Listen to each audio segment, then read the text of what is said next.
Sir ఇప్పుడు మీనాక్షి మీనాక్షి నటరాజన్ గారు ఇప్పుడు ఒకటి ఉంది, ఏదైతే రాజ్యసభ సీట్ ఏదైతే ఉందో ఇక్కడ తెలంగాణ కాంగ్రెస్ పార్టీ నుంచి ఆ బిట్రేల్ జరిగిందని చెప్పేసి కోడైకి వస్తుంది ఆల్ ఓవర్ ఇండియా. అయితే దీనికి మూలం మోడీ మేరే సాత్ జోడో అనుకుంటే రేవంత్ రెడ్డి గారికి ఏదైతే చెప్పారో, ఇక్కడ హిమాంత్ బిశ్వ శర్మ లెక్క రేవంత్ రెడ్డి ఏమైనా అవుతున్నారా? అది చాలా మంది మాట్లాడుతుంటారు.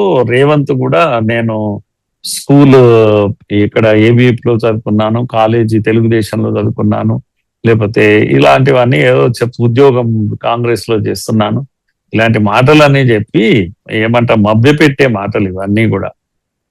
నీకు స్కూల్ ఆర్ఎస్ఎస్ లో చదువుకుంటే అదే స్కూల్ కంటిన్యూ అవుతాం, పూటకో స్కూల్ మార్చవు. నేనేమంటున్నాను అంటే ఫౌండేషన్ నీకు సరిగా లేక, స్కూలే సరిగా లేక కాలేజీకి పోయినావు, కాలేజీలో కూడా సరిగా లేదు కనుక ప్రాబ్లం స్కూల్ది కాలేజ్ది ఉద్యోగంది కాదు, ప్రాబ్లం నీది. అసలు నిలకడగా నీవు ఏ ఒక్క దగ్గర ఉండవు, నువ్వే చెప్తున్నావు ఆ విషయం. కనుక పూట పూటకు పార్టీలు మార్చి, పూట పూటకు సిద్ధాంతాలు మార్చి, ఎక్కడ అధికారం ఉంటే అక్కడికి వెళ్లే వ్యక్తిని నేను అని దాన్ని డెఫినేషన్ అట్లా చెప్పాలి. నాకు ఏ తొక్కల కమిట్మెంట్లు ఉండవు, ఏ నిబద్ధత ఉండదు, ఎక్కడ గోడ దుంకుతే అక్కడ దొరికితే అక్కడ దుంకేస్తాను. కనుక ఈరోజు కాంగ్రెస్ ఉండొచ్చు, రేపు ఇంకొకటి ఉండొచ్చు, ఇది ఉండొచ్చు, నాకు ఏవీ లేవు, మారుస్తూనే ఉంటాను, రంగులు ఊసరవిల్లిలా మారుస్తుంటాను అని ఇట్లా చెప్పొచ్చు కదా. మరి అట్లా ఎందుకు చెప్పరు? దానికి మసిపూసి మారేడుకాయ చేసి అందరూ నవ్వుతూ ఉంటే నేను స్కూలు ఆర్ఎస్ఎస్ లో, కాలేజీ తెలుగుదేశంలో ఎందుకు అన్ని రంగులు మార్చావు నువ్వు? పవరే, అధికారమే పరమావధి కదా నీకు. కనుక ఇక్కడ కూడా 2 రోజులు గ్యారెంటీగా ఉంటావని నమ్మకం ఏంటి అసలు? కనుక రేవంత్ రెడ్డి అంటే అపనమ్మకము, దాని అర్థం పేరేందంటే యూ కాంట్ బిలీవ్ హిమ్. ఏ ఒక్కరి దగ్గర ఆయన సొంత తల్లి తండ్రి ఇంకెవరైనా సరే విశ్వాసం అనేది ఆయన పైన పెట్టొద్దు. పూటకో పార్టీ మార్చే ఒక వ్యక్తి కనుక హిందుత్వాన్ని కూడా ఎంత బాగా తిట్టాడు. కనుక తాగుబోతులకు ఒక దేవుడు, తిరుగుబోతులకు ఒక దేవుడు, ఏదైనా మాట్లాడగలుగుతాడు. కాంగ్రెస్ అంటే ముస్లిం అంటే కాంగ్రెస్. ఒక నిబద్ధత లేని వ్యక్తి, ఒక నిజాయితీ లేని వ్యక్తి అంటే ఇలా ఉంటారు. రేవంత్ రెడ్డి నిర్వచనం నేను చెప్తున్నాను. కనుక మీరు ఆ ఒక వన్ సైడ్ చూస్తున్నారు, ఇంకో సైడ్ చూడడం లేదు. అందుకే ఇప్పుడు ఆమె ఎవరు మీనాక్షి నటరాజన్ లాంటి ఒక ఎల్డర్లీ లేడీ కాంగ్రెస్ ఎంతో విశ్వాసంతో తెచ్చి ఇక్కడ పెట్టింది.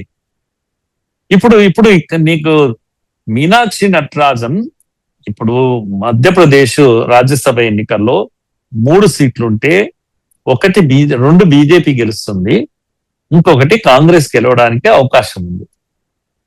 అవకాశం ఒకటి గ్యారెంటీగా గెలుస్తుంది కాంగ్రెస్. అక్కడ ఇద్దరికీ చాయిస్ ఉంది అని అనుకున్నప్పుడు 3వ నామినేషన్ ఎందుకు వేసింది? లేదు, ఉంది. కాంగ్రెస్ కు గెలిచే అవకాశం ఉంది, వాళ్ళ సీట్ నెంబర్ ఆఫ్ సీట్స్ వాళ్ళకి సరిపోతాయి. బీజేపీ కూడా 2 ఉండేది కదా, 3వ దానికి ఎందుకు నామినేషన్ ఎందుకు వేశారని? అంటే ఇదంతా ప్రీ ప్లాన్ కదా సార్? కాదు, కాంగ్రెస్ కు కాకుండా ఇంకా కొన్ని మిగులుతున్నాయి అక్కడ. అట్లాగే బీజేపీ కూడా కొన్ని మిగులుతుంది. అవి 2 కలిపితే ఒక సీటు గెలిచేంత లేదు, కానీ కొన్ని మిగులుతూ ఉన్నాయి. కనుక చూద్దాం, వేస్తే కొన్ని ఓట్లు కాంగ్రెస్ కూడా వస్తుంది అనే ఒక ఓవర్ కాన్ఫిడెన్స్ తో ఒకరిని పెట్టారు అక్కడ. పెట్టాక ఇన్సైడ్ ఆపరేషన్స్ ఏం జరిగింది? ఇప్పుడేమో బీజేపీని బ్లేమ్ చేస్తున్నారు. బీజేపీ ఇదంతా నాటకం బీజేపీ ఆడితే ఆడింది. ఈ నాటకానికి సూత్రధారులు ఎవరు వెనకాల? మరి కాంగ్రెస్ ఎక్కడి నుంచి సహకరించింది? కనుక ఇప్పుడు బయటికి వస్తున్న విషయము రేవంత్ రెడ్డి యొక్క మనిషి ఫహీమ్ ఖురేషీ.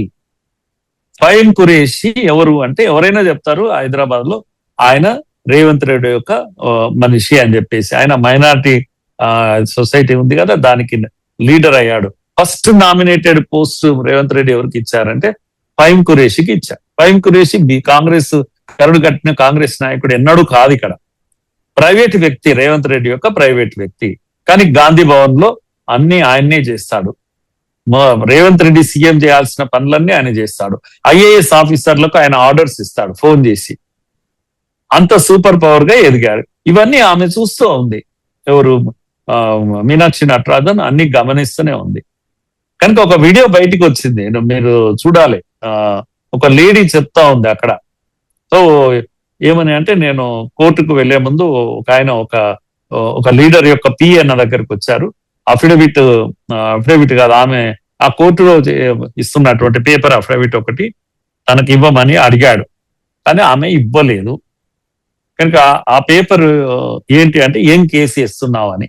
లేడీ కేసు వేసింది మీనాక్షి నటరాజన్ పైన. శ్రీలత ఆమె పేరు బహుశా అనుకుంటాను. కనుక ఆ శ్రీలత అనే ఆమె ఒక ప్రైవేట్ కేసు వేసింది. ఇప్పుడు వచ్చిందంతా ఏంది అంటే, ఆమె మీనాక్షి నటరాజన్ రాజ్యసభ సీటు కోసం అదేంటి నామినేషన్ ఫైల్ చేసినప్పుడు దాంట్లో అఫిడవిట్ ఇవ్వాలి. అఫిడవిట్ లో తన పైన ఏమన్నా కేసులు ఉంటే ఆ కేసుల విషయం స్పష్టం చేయాలి. ఈ కేసు ఆమె రాయలేదు. ఇది ప్రైవేట్ కేసు. శ్రీలత వేసిన కేసు ఒక ప్రైవేట్ కేసు అయినా సరే అది ఆమె పెట్టలేదు. ఇప్పుడు ఎలక్షన్ కమిషన్ కి ఏం దొరికింది అంటే, ఎక్కడి నుంచి సమాచారం వచ్చిందో తెలియదు, కానీ సమాచారం ఆ అఫిడవిట్ లో ఆమె కేసు వేసిన పేపర్లు అవన్నీ కోర్టు నుంచి తీసుకున్నారా, ఈ ఫైన్ కురేషే తీసుకున్నాడు. తీసుకున్న పేపర్లు మహారాష్ట్ర పంపాడు. మహారాష్ట్ర నుంచి మధ్యప్రదేశ్కి వచ్చాయి, ఎలక్షన్ కమిషన్ దగ్గరికి వెళ్ళాయి. కనుక ఈ సమాచారం కోర్టులో ఉన్నది నిజం, కోర్టులో కేసు ఉన్నది నిజం. కనుక కేసు ఎందుకు చెప్పలేదు అనేది ఆధారం దొరికింది. ఆమెకు అదేది నామినేషన్ చెల్లలేదు, రిజెక్ట్ అయిపోయింది. ఈ దెబ్బతో ఇప్పుడు ఆడ బీజేపీ యునానిమస్ గెలుస్తుంది. ఇదంతా దీని వెనకాలంతా ఎవరు ఉన్నారు మరి? ఫహీం ఖురేషీ కదా. మరి ఫహీం ఖురేషీ ఇప్పుడు చెప్పండి, రేవంత్ రెడ్డి ఎంత నమ్మకమైన వ్యక్తి, కాంగ్రెస్ కు మాత్రం నమ్మకమైన వ్యక్తి. కనుక రేపు బీజేపీకి మోడీ గారు పిలిచారు కనుక వచ్చేస్తాడు, కనుక పడి ఉంటాడు బీజేపీలో. అరే నువ్వు ఇక్కడ సోనియా గాంధీని మోసం చేసినాడు, రేపు మోడీని మోసం చేయడా? మోసకారి. దేశంలో ఏ పార్టీలకు అయినా ఆయనకున్న గొప్ప లక్షణం ఏంటి అంటే, మోసం చేస్తాడు, చీట్ చేస్తాడు. తాను నమ్ముకున్న పార్టీని తాను చీట్ చేయగలడు. ఇప్పుడు కూడా ప్రూవ్ అయింది. మీనాక్షి నటరాజన్ దిక్కులేని దాన్ని చేసి రోడ్డు పైన వేశాడు. ఇంకా రాజకీయాల్లో సార్ మీనాక్షి నటరాజన్ ఇక్కడికి వచ్చి సుపీరియారిటీ చేసిందనేసి అండ్ పాదయాత్ర చేసింది మహేష్ కుమార్ గౌడ్ తోనే. సో ఇక్కడ నేను చేయాలి వీళ్ళెవరు ఇద్దరని చెప్పేసి మహేష్ కుమార్ గౌడ్ కి ఇండైరెక్ట్ గా ఒక వార్నింగ్ ఇచ్చినట్టేనేది ఈ మీనాక్షి నటరాజన్ ఎపిసోడ్. ఎగ్జాక్ట్ గా రేవంత్ రెడ్డి తను అనుకున్న పని తాను చేశాడు. కనుక అంత పెద్ద ఆమెని దిక్కు లేకుండా, రాజ్యసభలో ప్లేస్ లేకుండా రోడ్డు పైన వేశాడు. కనుక తన బలం ఏంటో చూపించుకున్నాడు. కానీ ఒకటైతే క్లియర్, అధిష్టానం ఆలోచించాల్సింది ఏంటంటే, రేవంత్ రెడ్డిని నమ్మకూడదు అనేది చాలా క్లియర్ చేశాడు. కనుక నీకెంతో నమ్మకంతో ఈ పార్టీకి కానివాడు, ఎక్కడి వాడు నువ్వు బజార్లో దొక్కితే వచ్చావు, వచ్చి ఏకంగా సీఎం అయి కూర్చున్నావు, ఈరోజు మమ్మల్ని మోసం చేస్తానా అని అనుకోవాలి కదా. సిగ్గు లజ్జ ఉంటే అధిష్టానం. కనుక రేవంత్ రెడ్డిని ఇంటికి పంపాలి కదా, అవసరమైతే పంపి తన పార్టీ వ్యక్తిని ముఖ్యమంత్రి చేసుకోవాలి కదా. కానీ కాంగ్రెస్ కు అటువంటి ఫీలింగ్స్ ఏమీ లేవు పాపం.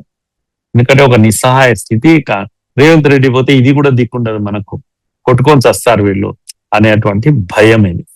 అందుకే వాళ్ళకు దిక్కు లేదు, ఈయనకు ఇది లేదు.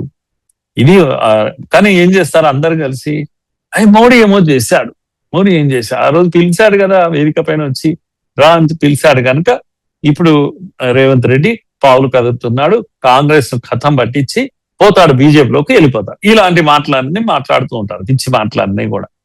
ఎందుకు పోతాడని నాకు అర్థం కాదు. రేవంత్ రెడ్డి ఒక్కడే నా సీఎం మెటీరియల్, ఇది బీజేపీకి లేరా?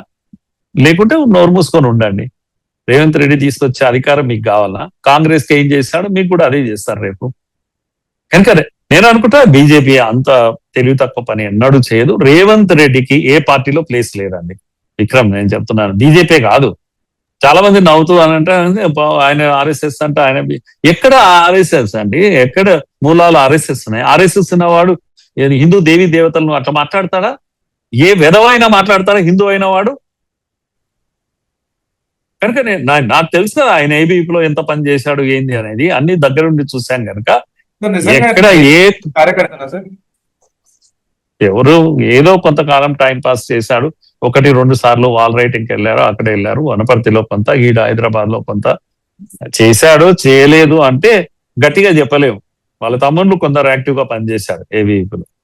ఆయన ఆయన నిబద్ధతతో చేసిందే తక్కువ. ఆయన కాలేజీకి పోయి చదువుకున్నది కూడా తక్కువనే.